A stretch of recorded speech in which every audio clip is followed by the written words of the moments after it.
Venezuelan President Nicolas Maduro this Thursday denounced the ongoing training of mercenaries in Colombia who seek to attack Venezuelan sovereignty.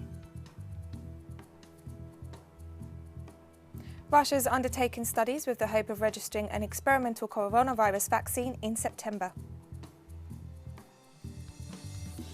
South Sudan on Thursday recorded its first COVID-19 death as aid agencies have raised the alarm over a sharp rise in cases that have also reached crowded camps of displaced people. From the headquarters of Telesur English in Havana, Cuba, this is From the South, I'm Katrina Goss.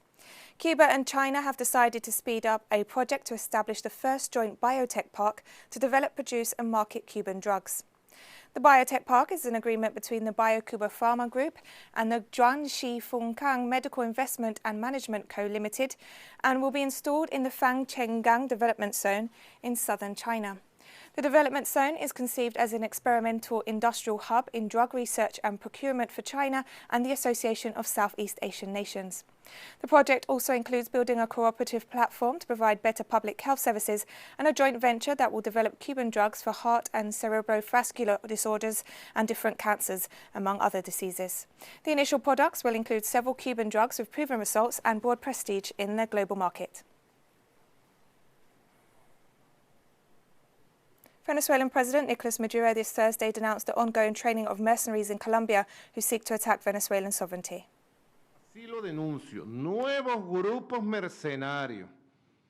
This is what I want to denounce. New mercenary groups are forming in Colombia. We have all the information. We have their names, their last names, we have the places where they are, who's protecting them, and everything points to Iván Duque again.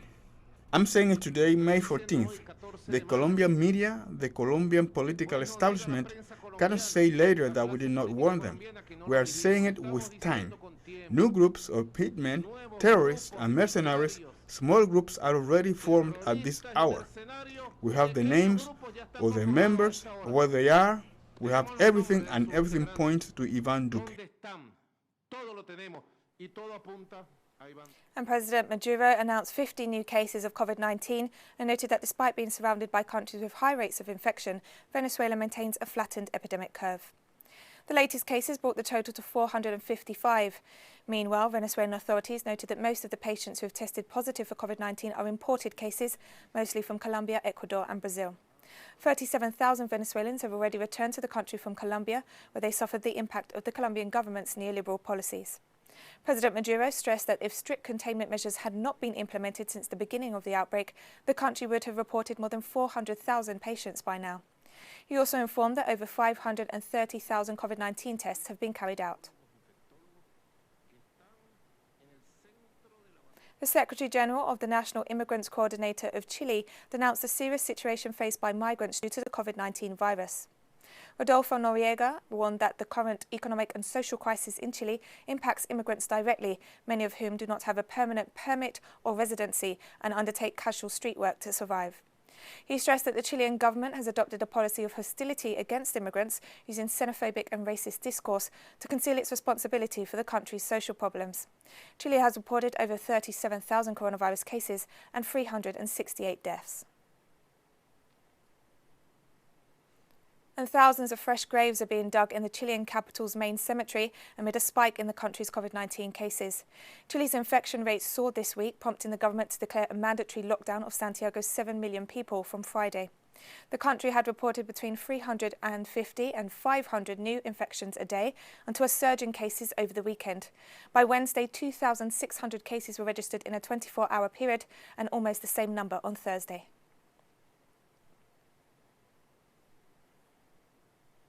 The Argentinian Senate held a virtual session on Wednesday for the first time in its history and approved a series of decrees issued by the government of President Alberto Fernandez to promote measures related to the coronavirus pandemic. 71 out of 72 senators participated in the virtual session, during which they unanimously passed 20 decrees of necessity and urgency signed by the executive branch in the context of the COVID-19 pandemic. Among other measures, President Fernandez's government decreed a mandatory social quarantine in order to contain the spread of the virus. According to the latest statistics, Argentina has reported over 6,800 coronavirus cases and 340 fatalities. The Caribbean community has issued a call for regional solidarity in the midst of the coronavirus pandemic. CARICOM called to deepen solidarity in Latin America and the Caribbean to find solutions to the economic and health consequences of COVID-19. It was also explained that the Central American Integration System implemented a regional contingency plan that will mobilize up to $1.9 billion to face such consequences. This plan includes measures to coordinate efforts to prevent and contain the pandemic, as well as the purchase of medicines and medical equipment, while promoting liquidity and financial contingency measures.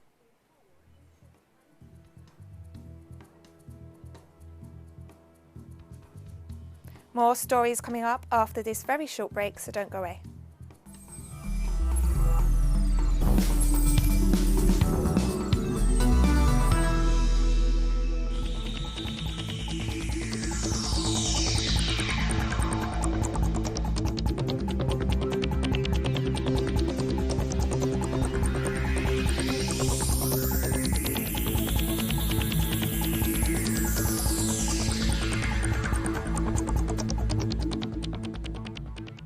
Welcome back to From the South.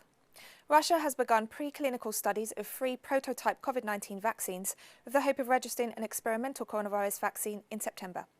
The news was revealed by the head of the State Research Center of Virology and Biotechnology during a video conference between President Vladimir Putin and the national scientific sector.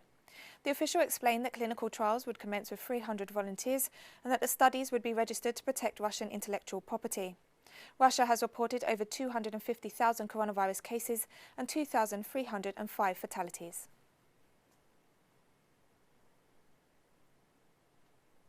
The loosening of lockdown restrictions specific to England came into play from Wednesday, causing major inconsistencies with the rest of the United Kingdom. The government is encouraging people in England who cannot work from home to return to their jobs, but to avoid public transport. The move impacts lower paid workers, who are precisely those who have to use public transport, and thus exposing them to further risks. The opposition Labour Party has said that the new guidelines are confusing, while police leaders have commented that advice for people to avoid public transport is impossible to enforce. The COVID-19 death toll in the United Kingdom has surpassed 40,000, the second highest figure in the world, and almost half that reported by the United States, despite the UK having barely a fifth of the US population. Spanish health authorities reported a small increase in the number of COVID-19 cases and deaths in the last 24 hours as compared to previous days.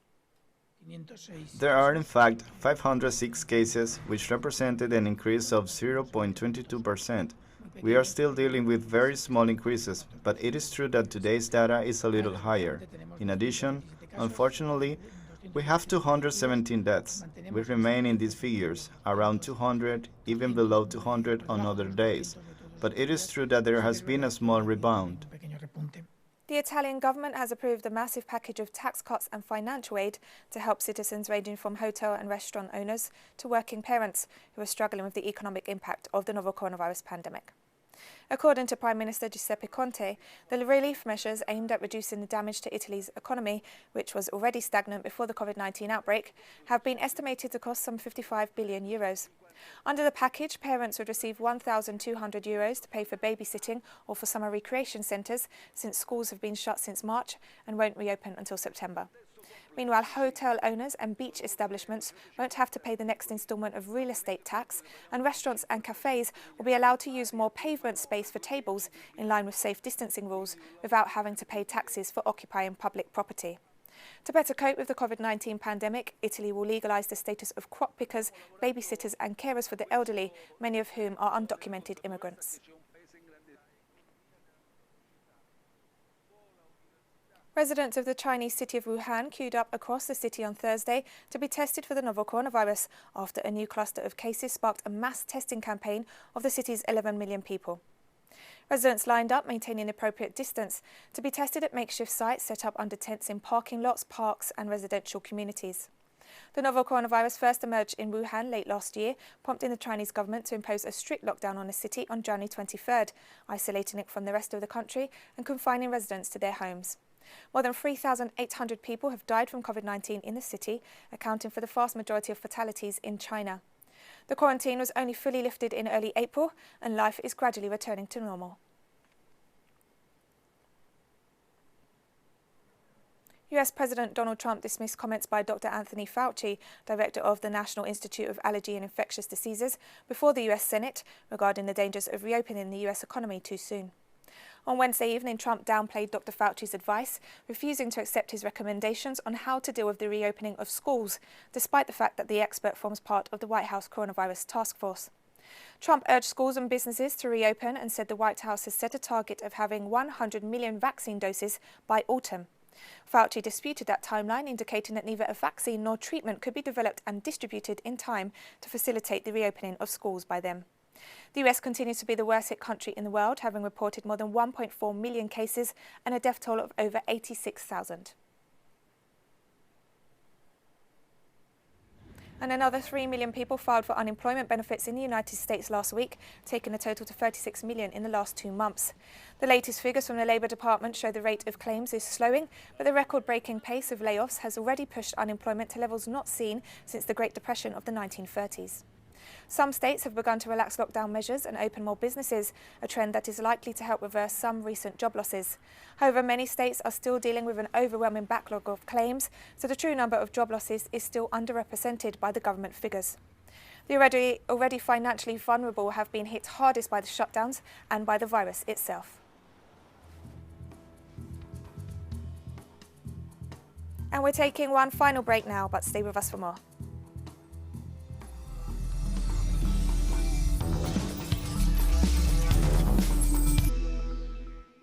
Welcome back to From the South.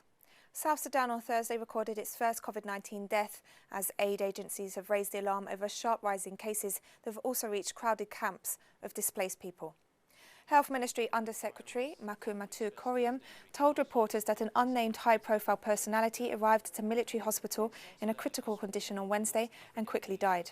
Test results Thursday showed he had been infected with the coronavirus. The country, which is emerging from a devastating 6-year civil war, has reported a total of 231 cases since its first case was identified on April 5th. However, the number of cases was just 35 2 weeks ago. South Sudan this week announced the virus had reached a camp of some 30,000 displaced people seeking UN protection in the capital Juba since 2013. One case has also been confirmed in a similar camp in northern Bentiu, home to almost 120,000 people. Kenya's famous Maasai people are renowned for their rituals and customs, but the spread of COVID-19 is disrupting their traditional way of life.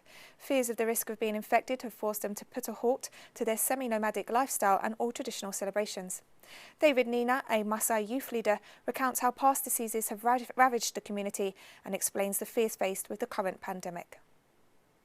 Our history, as told us by our elders, tells of a time when our people faced a disease which was brought into our midst by white men between 1883 and 1902, when these diseases killed many people in the Maasai community.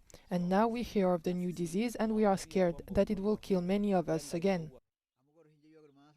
The Maasai are known for gathering in different homesteads for different social reasons, but now it is a challenge. We cannot go to anybody's homestead anymore. Burundi has expelled the national head of the World Health Organization from the country.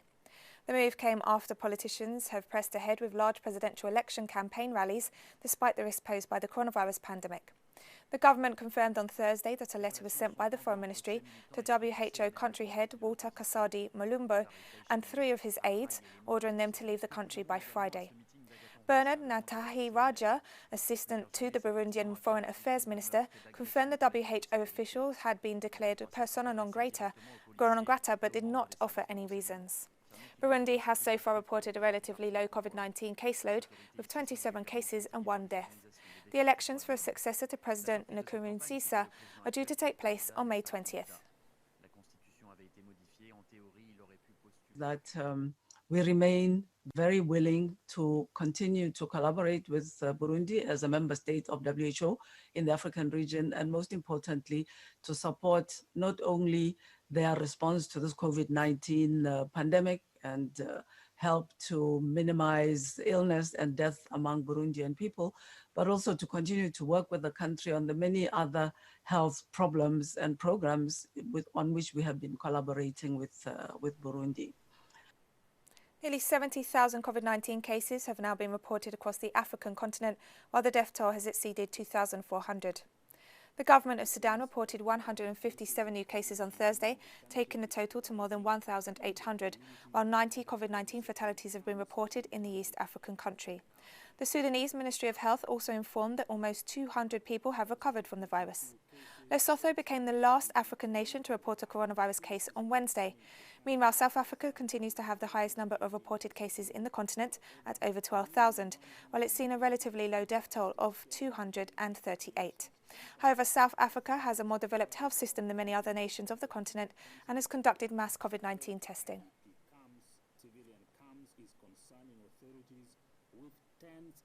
Rwanda's Ministry of Infrastructure has announced the resumption of construction activities in preparation for the 26th Commonwealth Heads of Government meeting that the country is due to host in June. CHOGM 2020 was supposed to convene from the 21st to the 26th of next month here in Kigali, but was postponed because of the coronavirus pandemic. Still, preparations for the major event have largely not been seriously disrupted. There was a brief pause, but we have now resumed activities, especially because most of the work is mechanized and not very many people are needed. We believe that those activities to do with infrastructure development will be completed within a few months, as had been planned. With the expansion and upgrade of several roads within the city, the developments are being welcomed. There used to be our different residential walls here, and they removed them and put one solid large wall. It looks good, really good actually. It helps us because it was hard always having to go around. After this road has tarmac on it, it will help speed up development.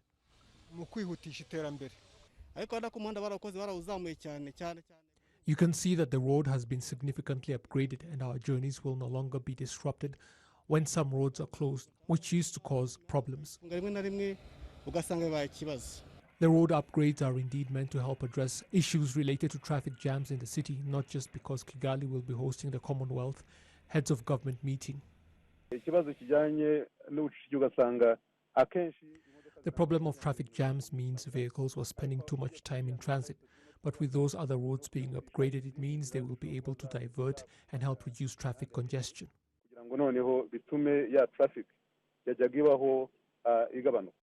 The road upgrades include the Amahoro Stadium Gasabo District Stretch, Kabeza Alpha Palace, and Nyabisindu Nyarutarama. There are also greening activities in the city, and last year the government approved up to 20.1 billion Rwandan francs to go towards these and other activities. 10.7 billion of that money is meant for the expansion of the airplane parking space at the Kigali International Airport, as well as other activities at the airport.